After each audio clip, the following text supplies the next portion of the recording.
اعوذ باللہ من الشیطان الرجیم بسم اللہ الرحمن الرحیم اللہم صلی علی محمد وآل محمد۔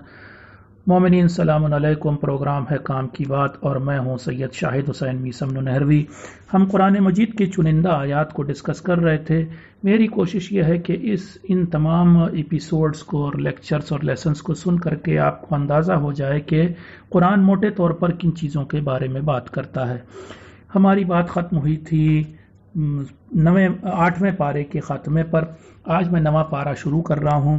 اس میں سورہ اعراف کی آیت نمبر 94، 95، 94، 95 کو لے رہا ہوں، اور اس میں کہا گیا ہے کہ اللہ نے جب بھی کسی قوم کو عذاب کا مزہ چکھایا تو پہلے اس کے لوگوں کو مشکلوں اور مصیبتوں میں ڈالا، اور اگر پھر بھی وہ کفر اور شرک میں لگے رہے تو اللہ نے ان کی مشکلوں کو ختم کر کے انہیں خوب نعمتیں اور آسانیاں دے دیں۔ پھر جب وہ لوگ نعمتوں میں مگن ہو گئے تو اچانک عذاب بھیج دیا۔ پہلے مشکلوں میں ڈالا، نہیں مانے تو انہیں خوب اور نعمتیں دے دیں، اور پھر اچانک عذاب بھیج دیا۔ اعراف 96۔ اگر دنیا میں بسنے والے سبھی لوگ اللہ اور اس کے دین کو ماننے لگتے اور گناہوں کو چھوڑ دیتے تو اللہ آسمان اور زمین سے ان پر برکتیں اور نعمتیں نازل کر دیتا۔ اس آیت سے پتہ چلتا ہے کہ نعمتوں کا تعلق ایمان اور نیک عمل سے ہے، یعنی اگر لوگ اللہ کو پوری طرح سے مانیں اور گناہوں سے بچیں تو ساری دنیا نعمتوں سے بھر جائے گی۔ اعراف 99۔ کیا لوگوں نے خود کو اللہ کی چھپی چالوں سے محفوظ سمجھ لیا ہے؟ یعنی کیا انہوں نے یہ سمجھ لیا ہے کہ وہ چاہے جو کریں اور اللہ انہیں کوئی سبق نہیں سکھائے گا؟ ایسا نہیں ہے۔ اعراف 121، 122۔ فرعون کے جادوگروں نے کہا ہم تمام جہانوں کے رب پر ایمان لائے، یعنی وہی رب جس کے نمائندے موسیٰ اور ہارون ہیں۔ اعراف 128۔ جب فرعون نے ان لوگوں کے قتل کا فرمان سنایا جو اللہ پر ایمان لائے تھے تو موسیٰ نے یہ کہہ کر ان کو تسلی دی کہ گھبراؤ نہیں، زمین تو اللہ کی ہے، وہ جسے چاہتا ہے زمین کا وارث یعنی حاکم بنا دیتا ہے، اور آخر کار جیت تو اللہ والوں کی ہوگی۔ یہ جناب موسیٰ نے گویا ایک طریقے سے ہم سب سے وعدہ کیا ہے۔ اعراف 131۔ فرعون اور اس کے ساتھیوں کی ایک کرتوت یہ بھی تھی کہ جب انہیں کوئی فائدہ پہنچتا تھا تو وہ کہتے تھے کہ یہ چیز ہماری وجہ سے ہے، اور جب کوئی نقصان پہنچتا تھا تو فوراً کہتے تھے کہ یہ موسیٰ کی منحوسیت کی وجہ سے ہے۔ اعراف 133 سے لے کر 135۔ اللہ نے فرعون اور اس کے ساتھیوں کو جھنجھوڑنے اور ہوش میں لانے کے لیے کئی طرح کے عذاب بھیجے، جیسے کہ پہلے طوفان بھیجا، پھر ٹڈیوں کا جھنڈ بھیج دیا اور انہوں نے آ کر کے ساری کھیتیاں کھا ڈالیں۔ اس کے بعد جوؤں، یہ جو سر میں جوئیں ہوتی ہیں، اور مینڈھکوں کی بہتات کر دی۔ اتنی جوئیں ہو گئیں اور اتنے مینڈھک ہو گئے کہ جن کی حد نہیں، اور آخر میں مصر کے تمام پتھروں کے نیچے سے خون جاری کر دیا۔ ان میں سے جب بھی کوئی عذاب آتا تھا فرعون اور اس کے ساتھی حضرت موسیٰ سے کہتے تھے کہ اگر تمہارا رب اس بار ہم سے عذاب کو ٹال دے گا تو ہم ضرور ایمان لے آئیں گے اور بنی اسرائیل کو غلامی کے بندھنوں سے آزاد کر دیں گے، مگر جیسے ہی حضرت موسیٰ دعا کرتے تھے اور عذاب ٹلتا تھا فرعون اور اس کے ساتھی اپنی بات سے مکر جاتے تھے۔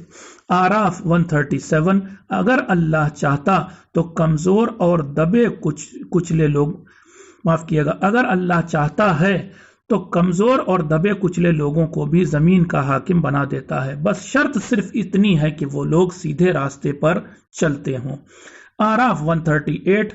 بنی اسرائیل یعنی یہودی لوگ اگرچہ ایک خدا کے ماننے والے تھے مگر بت پرستوں کو دیکھ کر خود بھی بت پرستی کی طرف مائل ہو گئے تھے۔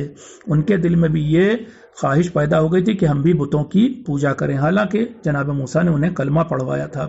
اعراف، اس سے یہ پتہ چلتا ہے کہ ماحول کا انسان پر بڑا اثر پڑتا ہے۔ اعراف 139۔ حضرت موسیٰ نے لوگوں کو بت پرستی کرتے دیکھ کر فوراً پیشن گوئی کر دی تھی، پریڈکشن کر دیا تھا کہ ان کا انجام تباہی کے سوا کچھ نہیں ہوگا، یعنی جناب موسیٰ کی یہ پیشن گوئی تھی کہ بت پرستی کا انجام ہمیشہ تباہی ہوتا ہے۔ یہ بھی آپ کو بتا دوں تینوں دنیا کے بڑے مذہب یہودیت، عیسائیت اور اسلام سب کے سب تینوں کے تینوں بت پرستی کے خلاف ہیں، اس لیے صرف اسلام کو ہم اور آپ نہ سمجھیں۔ دیکھیے جناب موسیٰ بھی بت پرستی کے خلاف تھے جو کہ یہودیوں کے नबी थे। आराफ 141, अल्लाह ने मूसा से पहले कहा कि तुम 30 दिनों के लिए कोहे तूर पर आओ।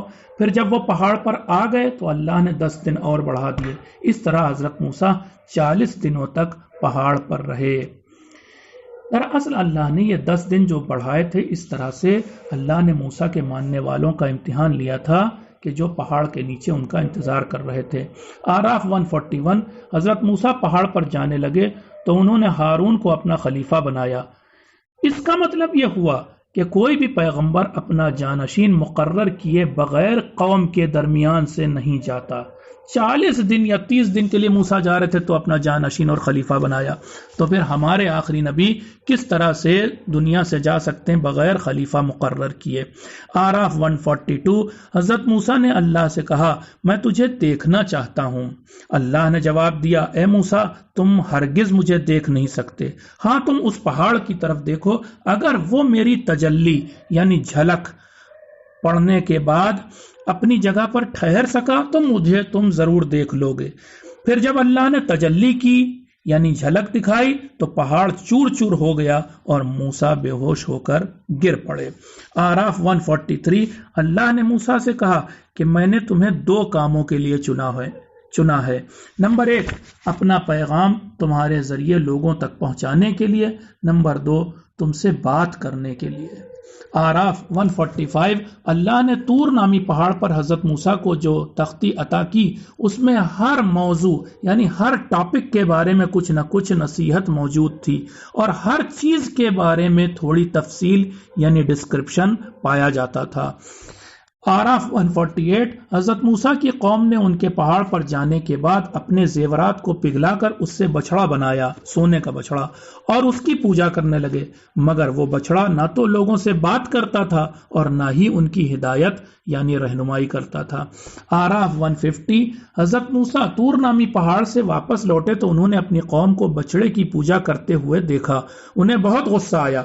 वो उन लोगों से बोले, तुमने मेरे बाद कितनी बुरी हरकत की है।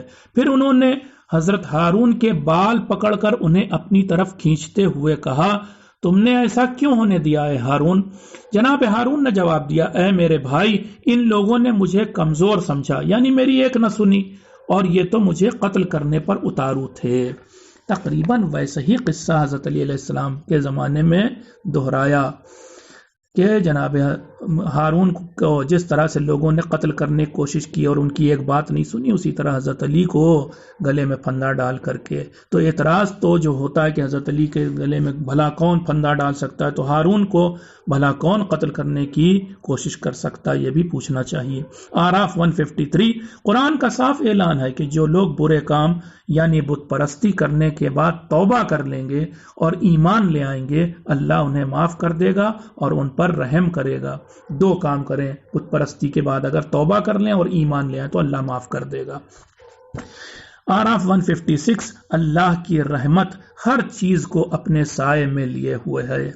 आराफ 156 से 157, वैसे तो हर चीज पर अल्लाह की रहमत का साया है, फिर भी कुछ लोगों पर उसकी मेहरबानी ज्यादा है। मसलन वो लोग जो नंबर 1 अल्लाह के डर से गुनाहों और बुराइयों से दूर रहते हैं। नंबर 2 वो लोग के जो ज़कात अदा करते हैं। अलबत्ता यहाँ पर मैं आपको बता दूं, कुरान मजीद में हर जगह इतनी जगह ज़कात का लफ्ज़ आया, आप वो ना समझें कि वही ज़कात के जो 9 चीज़ों पे निकाली जाती है, घोड़े, ऊँट और गाय पर, माफ़ किएगा, गाय और ऊँट और बकरी पर, या फिर गेहूं और जौ पर, या सोने चांदी पर, या खजूर और किशमिश पर। वो जो इस्तिलाही ज़कात है वो हर जगह मुराद नहीं है।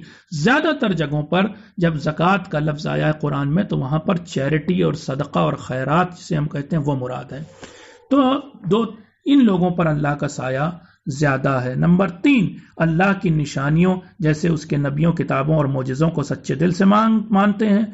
और जो लोग नंबर 4, अल्लाह के आखिरी पैगंबर हजरत मोहम्मद के बताए रास्ते पर चलते हैं। आराफ 157, वैसे तो अल्लाह के आखिरी पैगंबर यानी हजरत मोहम्मद में अनगिनत अच्छाइयां पाई जाती थीं, मगर यहाँ पर 6 खासियतों का जिक्र खास तौर पर किया गया है। नंबर 1, वो अल्लाह के रसूल थे। नंबर 2, उन्होंने दुनिया में किसी से तालीम हासिल नहीं की थी। नंबर 3, उनके आने की खबर तौरात और इंजील नामी किताबों में पहले ही से दे दी गई थी। नंबर 4, वो लोगों को अच्छाइयों की तरफ बुलाते थे और बुराइयों से रोकते थे। नंबर 5, वो साफ सुथरी और अच्छी चीजों को लोगों के लिए हलाल करने आए थे और बुरी और गंदी चीजों को उनके ऊपर हराम करने आए थे। नंबर 6, वो लोगों को उन जंजीरों और बोझ से छुटकारा दिलाने आए थे जो उनकी गर्दनों में पहले से पड़े हुए थे। एक तो बहुत बड़ी जंजीर काहे की थी और वो बोझ काहे का था? गुलामी का था। कौन सी गुलामी? लोग बकौल अमीरुल मोमिनीन नहजुल बलागा में कि लोग बुतों के गुलाम थे। आराफ 157, वही लोग कामयाब होंगे, याद रखिए, वही लोग कामयाब होंगे जो नंबर 1, अल्लाह के आखिरी नबी हज़रत मोहम्मद को मानते होंगे। नंबर 2, जो उनकी यानी हज़रत मोहम्मद सल्लल्लाहु अलैहि वसल्लम की इज्जत करते होंगे। नंबर 3, जो उनकी मदद करते होंगे। और नंबर 4, जो उस नूर की पैरवी करते होंगे जो हज़रत मोहम्मद के साथ भेजा गया था। वो नूर क्या था? इस बारे में उलमा के 2 कौल हैं। कोई कहता है वो कुरान और कोई कहता है वो मौला अली अलैहिस्सलाम। यहाँ पर मुफस्सरीन के अलग अलग अक़वाल हैं। आराफ 158, ऐ मोहम्मद आप कह दीजिए कि ऐ लोगों, मैं तमाम इंसानों के पास अल्लाह का रसूल यानी पैगंबर बनकर आया हूँ। आराफ 159, हज़रत मूसा की कौम में एक गिरोह ऐसा भी था जो हक़ के साथ लोगों की रहनुमाई और करता था और इंसाफ करता था। आराफ 160, अल्लाह ने हज़रत मूसा की कौम को 12 गिरोहों में बांटा था। अल्लाह ने हज़रत मूसा की कौम को 12 गिरोहों में बांटा था। फिर जनाब मूसा से कहा कि अपनी छड़ी पत्थर पर मारो। जब मूसा ने वैसा किया तो पत्थर से पानी के 12 चश्मे यानी फव्वारे फूट पड़े। यहाँ से हमें समझ में आता है कि जनाब मूसा की कौम में 12 गिरोह पाए जाते थे। दरअसल ये हज़रत याकूब अलैहिस्सलाम के 12 बेटों की नस्लें थीं कि जो 12 गिरोहों में बट गई थीं। आराफ 161, 162, बनी इसराइल यानी यहूदी लोग बड़े जिद्दी थे, क्योंकि जब उनसे कहा गया कि अगर तुम हित्ता कहते हुए दरवाजे से गुजर जाओगे और अल्लाह से माफ़ी मांग लोगे तो अल्लाह तुम्हारे गुनाहों को माफ़ कर देगा, मगर उन्होंने जिद की और सजदा करने तो किया, मगर हित्ता कहने के बजाय हिंता कह दिया, लफ्ज़ बदल दिया, तो फिर यानी उनके गुनाह फिर माफ भी नहीं हुए क्योंकि उन्होंने लफ्ज बदल दिया। आराफ 163, अल्लाह ने यहूदियों को सनीचर के दिन शिकार करने से मना किया था, मगर उन्होंने खुदा का यह हुक्म नहीं माना और उसमें भी मक्कारियां करने लगे। और वो करते थे कि वो इस तरह से कि पानी की नालियां खोद लेते थे समंदर के किनारे, दरिया के किनारे, और एक जिस दिन जो है उन्हें मना किया गया था उसमें जब पानी भर के और उसके साथ मछलियां आती थी तो नालियों को बंद कर देते थे, अगले दिन उन मछलियों का शिकार कर लेते थे। बहरहाल अल्लाह ने मना किया था, मगर उसमें भी उन्होंने एक गोशा निकाल लिया और मक्कारियां करने लगे। आराफ 165, अल्लाह ने उन यहूदियों को अपने अजाब से बचा लिया जो लोगों को बुराई से रोकते थे। याद रखिए कि अगर इंसान नहीं अनिल मुनकर करता होगा, इस आयत से पता चलता है, अगर नहीं अनिल मुनकर करता होगा और चाहे वो किसी गुमराह कौम का भी मेंबर हो, तब भी अल्लाह उसे अपने अजाब से बचा लेगा। आराफ 166, जब बहुत मना करने पर भी यहूदियों का एक गिरोह अपनी मक्कारियों से न रुका तो अल्लाह ने हुक्म दिया कि वो बंदर बन जाए। नतीजतन वो लोग बंदर बन गए, यानी इंसान थे और अल्लाह का अजाब ऐसा आया कि वो बंदर बन गए। आराफ 167, अल्लाह ने ऐलान कर दिया है कि क़यामत तक वो यहूदियों पर ऐसे लोगों को मुसल्लत यानी हावी करेगा जो उन्हें बहुत बुरी तकलीफें पहुंचाते रहेंगे। आराफ 171, अल्लाह ने यहूदियों के सर पर पहाड़ को इस तरह बुलंद किया जैसे कि वो एक साइबान यानी छत हो। आराफ की आयत नंबर 172 से 172, एक वक्त वो भी था जब अल्लाह ने हज़रत आदम की औलाद की पुश्त से उनकी नस्ल निकाली और उनको उन पर ही गवाह बनाकर उनसे पूछा कि क्या मैं तुम्हारा रब नहीं हूँ؟ तो उन सब ने जवाब दिया, क्यों नहीं, हम गवाही देते हैं कि तू ही हमारा रब है। अल्लाह ने ऐसा इसलिए किया ताकि लोग क़यामत के दिन ये न कह सकें कि हम इस बात से गाफिल थे, और ये भी न कह सकें कि हमसे पहले हमारे बाप दादा शिर्क किया करते थे, इसलिए हम भी उनकी देखा देखी शिर्क करने लगे। कुल मिलाकर के ये बात आलम ज़र के बारे में हो रही, यानी इस दुनिया में आने से पहले हमसे अल्लाह ने ये इकरार और गवाही ली थी कि वही हमारा रब है। आराफ 175 to 176। दुनिया में एक आदमी ऐसा भी गुजरा है जिसे अल्लाह ने एक ख़ास किस्म का इल्म दिया था, जिसके ज़रिए वो बड़े से बड़ा काम अंजाम दे सकता था। अल्लाह तो चाहता था कि उस ख़ास इल्म के ज़रिए उस इंसान के रुतबे को बुलंद कर दे, मगर वो खुद ही शैतान के रास्ते पर चल पड़ा और पस्ती में यानी गहराई में चला गया। फिर तो वो उस कुत्ते की तरह हो गया जिसे अगर धुतकारा जाए तब भी वो ज़बान निकालता है, और अगर पुचकारा जाए तब भी वो ज़बान निकालता है। अब इस आयत के बारे में किताबों में आया है कि उस आदमी का नाम बलअम बाऊरा था, जिसका किस्सा यह है कि अल्लाह ने उसे इसमें आज़म दिया था, यानी अपने सबसे बड़े नाम का इल्म दिया था, जिसके ज़रिए वो जो भी दुआ करता था उसकी दुआ पूरी होती थी। वो शुरू में हज़रत मूसा के मानने वालों में था, मगर बाद में बहक कर फ़िरऔन का साथी बन गया। फिर एक दिन फ़िरऔन के कहने पर वो मूसा के लिए बद्दुआ करने निकला, मगर ये बात उसके गधे को पता चल गई, इसलिए उस गधे ने पहाड़ की बुलंदी पर पहुंचकर बलअम को अपनी पीठ से नीचे ढकेल दिया, और इस तरह बलअम बाऊरा का काम तमाम हो गया। आराफ 179।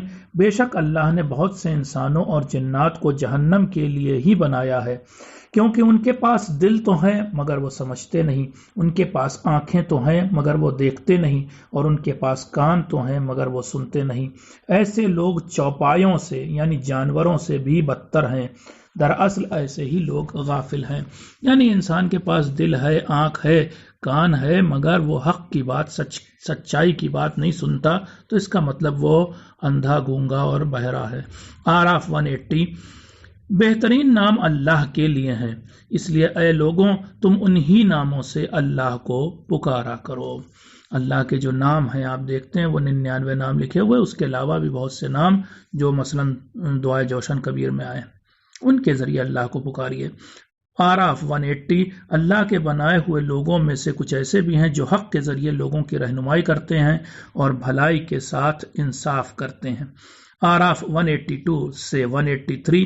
जो लोग अल्लाह की निशानियों जैसे कि उसके पैगंबरों, उसकी किताबों और मोजज़े वगैरह को झुटलाते हैं, उन्हें अल्लाह आहिस्ता आहिस्ता और खामोशी से अपनी गिरफ्त में ले लेता है और उन्हें खबर भी नहीं होती।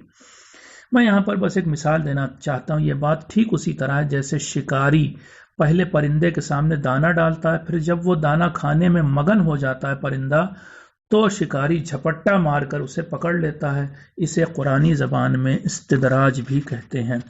आराफ 186। ए मोहम्मद, ये लोग आपसे क़यामत के बारे में सवाल करते हैं कि वो कब आएगी, तो कह दीजिए कि इस बात का इल्म सिर्फ अल्लाह को है। आराफ 188। ऐ मोहम्मद, लोगों से कह दीजिए कि अपने नफ़ा नुकसान पर मेरा ज़रा भी बस नहीं, मुझे तो बस वही हासिल होता है जो अल्लाह चाहता है। और कह दीजिए कि अगर मुझे गैब यानी अनदेखी बातों का इल्म होता तो मैं खुद अपना बहुत फ़ायदा कर लेता और मुझे कोई बुराई या नुकसान छू भी ना जाता। मैं तो सिर्फ मोमिनों के लिए जहन्नम की आग से डराने वाला और जन्नत की खुशखबरी देने वाला हूँ। इस आयत से शायद आपको ऐसा लगे कि पैगंबर को इल्म गैब नहीं था, लेकिन सिर्फ इस आयत से आपको ऐसा लगेगा। बहुत सी कुरान में दूसरी आयतें हैं जिससे पता चलता है कि बहुत सारी चीज़ों का इल्म अल्लाह ने पैगंबर को दे रखा था और वो इल्म गैब बहुत से मामलों में रखते थे। आराफ 199। ऐ मोहम्मद, आप माफ़ करने का रास्ता इख्तियार कीजिए और लोगों को अच्छाई की तरफ बुलाइए और जाहिलों की तरफ तवज्जो न कीजिए। इस आयत के शुरू में कहा जा रहा है पैगंबर से कि आप माफ़ करने का रास्ता इख्तियार कीजिए। कुरान में वैसे बहुत सी आयतें हैं, उनमें से एक ये आयत है कि जो साबित करती है कि पैगंबर ना तो झगड़ालू थे न लड़ाकू थे। ये अलग बात है कि यूरोप वाले उन्हें झगड़ालू बताएं اور توبہ توبہ ان کا کارٹون بنائیں۔ آراف 200، اگر شیطان کی طرف سے تم کو بہکانے کی کوشش کی جائے تو تم اللہ کی پناہ مانگو، بے شک اللہ بہت سننے والا اور جاننے والا ہے۔ اسی وجہ سے ہم اکثر اعوذ باللہ من الشیطان الرجیم کہتے ہیں، یعنی میں پناہ مانگتا ہوں اللہ کی شیطان مردود سے۔ آراف 201، جان لو کہ وہ لوگ جو تقوی رکھتے ہیں، یعنی جنہیں ہر گھڑی اللہ کا خیال رہتا ہے، انہیں جب بھی شیطان کا کوئی وسوسہ یا برا خیال چھو جاتا ہے تو وہ فوراً آگاہ ہو جاتے ہیں، کیونکہ خدا کی یاد کی وجہ سے وہ سب کچھ دیکھ رہے ہوتے ہیں۔ کل ملا کر کے جو لوگ اللہ والے ہوتے ہیں وہ شیطان کے وسوسے آتے ہی بس جیسے ہی چھوتا ہے وسوسہ انہیں، فوراً وہ ہوشیار اور آگاہ ہو جاتے ہیں۔ آراف 202، اے محمد لوگوں سے کہہ دیجئے کہ میں تو اسی بات پر عمل کرتا ہوں جس کی وحی میرے رب کی طرف سے مجھ تک کی جاتی ہے۔ اب یہاں پر وحی کا مطلب اللہ کا وہ خاص پیغام ہے جو اللہ اپنے کسی پیغمبر کے پاس بھیجتا ہے۔ آراف 204، اے لوگوں جب قرآن پڑھا جائے تو غور سے سنا کرو اور خاموش رہا کرو۔ یہ ادب میں سے قرآن ادب سکھا رہا ہے کہ جب بھی ہمارے سامنے قرآن پڑھا جائے یا پلے کیا جائے، حتیٰ کسی کیسٹ سے یا کسی آڈیو فائل سے، تو ہمیں جو ہے خاموش رہنا چاہیے اور اس قرآن کو سننا چاہیے۔ آراف 205، اے لوگوں صبح و شام اپنے رب کو دل ہی دل میں اس طرح پکارا کرو کہ آواز بلند نہ ہونے پائے، دل میں اللہ کا ڈر ہو اور انداز گڑ گڑانے والا ہو۔ یہاں تک سورہ آراف تھا۔ اب ہم نیا سورہ شروع کر رہے ہیں، 8واں سورہ جس کا نام سورہ انفال ہے۔ اس کی پہلی آیت میں کہا جا رہا ہے، اے محمد یہ لوگ آپ سے انفال کے بارے میں پوچھتے ہیں تو آپ کہہ دیجئے کہ انفال پر صرف خدا اور اس کے رسول یعنی حضرت محمد کا حق ہے۔ اب آپ سوال کریں گے انفال کا مطلب کیا؟ تو انفال اس مال یا زمین کو کہتے ہیں جو بغیر جنگ کیے مسلمانوں کو حاصل ہوتی ہے۔ اس کے علاوہ یہ تو ایک چیز ہے، اس کے علاوہ بنجر زمینیں، لاوارث زمینیں، جتنے پہاڑ ہیں، جتنی وادیاں ہیں، جتنے ندیاں ہیں، جتنے زمین کے نیچے کے معادن یعنی منرلز ہیں، یہ سب کے سب انفال میں شامل ہیں۔ یہ اللہ کی پراپرٹی ہیں اور اس کے رسول کی یا اس کے رسول کے نمائندے کی پراپرٹی ہیں۔ یہ کسی عام انسان کی پرسنل پراپرٹی نہیں ہے، یہ ندیاں یا جھرنے وغیرہ۔ انفال آیت نمبر 2، سچے مومن تو بس وہ لوگ ہیں جن کے سامنے جب اللہ کا نام لیا جاتا ہے تو ان کے دل لرزنے لگتے ہیں، اور جب قرآن کی آیتیں پڑھی جاتی ہیں تو ان کا ایمان بڑھ جاتا ہے۔ ایسے لوگ صرف اللہ پر بھروسہ کرتے ہیں اور نماز کو قائم کرتے ہیں اور ان نعمتوں سے بانٹتے ہیں جو اللہ نے ان کو دے رکھی ہیں۔ کاش ہمیں یہ، میں آپ کو نہیں کہتا، اپنے کو کہتا ہوں، کاش اللہ یہ صفات مجھے عنایت کرتا۔ اللہ تعالیٰ سے یہ دعا ہے کہ ہم سب کو وہ یہ صفات عنایت کرے۔ انفال آیت نمبر 9، اے مسلمانوں جنگ بدر کے اس موقع کو یاد کرو جب تم فریاد کرتے ہوئے اپنے رب کو پکار رہے تھے تو اس نے 1000 فرشتوں کے ذریعے تمہاری مدد کی، یعنی جنگ بدر میں اللہ نے مسلمانوں کی مدد کے لیے 1000 فرشتے بھیجے تھے۔ انفال 11 سے 12، جنگ بدر میں اللہ نے 1000 فرشتوں کے ذریعے مسلمانوں کی صرف مدد ہی نہیں کی بلکہ نمبر 1 مسلمانوں کے اوپر میٹھی نیند بھی طاری کر دی تاکہ جب وہ جاگیں تو جنگ کے لیے تازہ دم رہیں۔ نمبر 2 پھر صبح کے وقت پانی برسا دیا تاکہ وہ بارش کے پانی سے نہا کر پاک ہو جائیں اور شیطان کے وسوسوں سے بچ سکیں۔ نمبر 3 مسلمانوں کے دلوں کو مضبوط بنا دیا۔ نمبر 4 مسلمانوں کے قدموں کو میدان جنگ میں جما دیا، اور نمبر 5 کافروں کے دلوں میں مسلمانوں کا رعب اور دبدبہ بٹھا دیا۔ یہ 5 چیزیں اور بھی دی تھیں جنگ بدر میں اللہ نے مسلمانوں کو۔ انفال آیت نمبر 15، اے مومنو جب میدان جنگ میں تمہارا مقابلہ کافروں سے ہو تو خبردار پیٹھ دکھا کر مت بھاگنا، جان لو کہ جو آدمی پیٹھ دکھا کر بھاگے گا وہ اللہ کے غضب کا یعنی غصے کا شکار ہوگا اور پھر اس کا ٹھکانہ جہنم ہوگا۔ کل ملا کر یہ سمجھ لیے کہ جنگ سے بھاگنا بھی गुनाहान कबीरा में बड़े गुनाहों में शुमार होता है। अनफाल 17, जंग बद्र में मुसलमानों ने काफिरों को कत्ल किया, मगर उनके बारे में अल्लाह ने मुसलमानों से कहा कि तुमने उन्हें कत्ल नहीं किया बल्कि अल्लाह ने उन्हें कत्ल किया। अनफाल 18, जंग बद्र के मौके पर हजरत मोहम्मद ने थोड़ी सी मिट्टी उठाकर काफिरों की तरफ फेंकी तो ऐसा गुबार बुलंद हुआ कि उनकी आंखों में धूल भर गई और वो बुरी तरह से डर गए। नबी के इस काम के बारे में अल्लाह ने कहा कि ऐ मोहम्मद, वो मिट्टी तुमने नहीं फेंकी थी बल्कि हमने फेंकी थी। अनफाल 20 से 21, ऐ मोमिनो, अल्लाह और उसके रसूल यानी हज़रत मोहम्मद सल्लल्लाहु अलैहि वसल्लम का हुक्म मानो और सारी बातें सुनने के बावजूद उस अल्लाह से मुंह न फेरो। तुम उन लोगों की तरह मत बनो जो कहते हैं कि हमने सुन लिया मगर वो सुनते नहीं।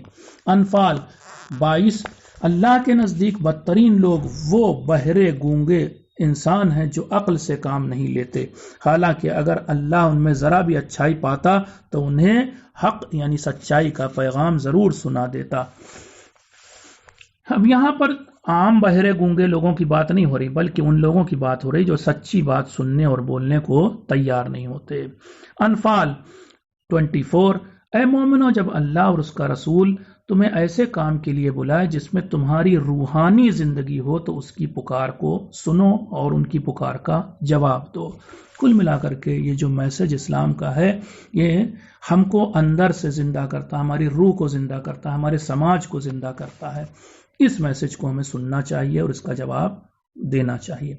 अनफाल 24, याद रखो कि इंसान और उसके दिल के बीच भी अल्लाह मौजूद होता है। अनफाल 25, ऐ मोमिनो, उस फितने और अजाब से डरो जिसका शिकार सिर्फ जालिम लोग ही नहीं होते बल्कि नेक लोग भी हो जाते हैं। याद रखिए कुछ ऐसे अजाब और कुछ ऐसे फितने आते हैं अल्लाह की तरफ से कि जिसमें सिर्फ जालिम ही नहीं पिसते बल्कि गेहूं के साथ घुन भी पिस जाता है, नेक लोग भी पिस जाते हैं। अनफाल 27, ऐ मोमिनो, अल्लाह और उसके रसूल से गद्दारी मत करो और अमानतों में घपलेबाजी न किया करो। अनफाल 28, ऐ मोमिनो, जान लो कि तुम्हारा माल और तुम्हारी औलाद तो बस तुम्हारा इम्तिहान है, यानी इनके जरिए अल्लाह तुम्हें आजमाता है। अनफाल 29, ऐ मोमिनो, अगर तुम अल्लाह से डरते हुए बुराइयों से बचोगे तो नंबर 1, अल्लाह तुम्हें सही और गलत के बीच पहचान करने की सलाहियत इनायत करेगा। नंबर 2, तुम्हारे गुजरे गुनाहों पर पर्दा डाल देगा। नंबर 3, और तुम्हें माफ भी कर देगा।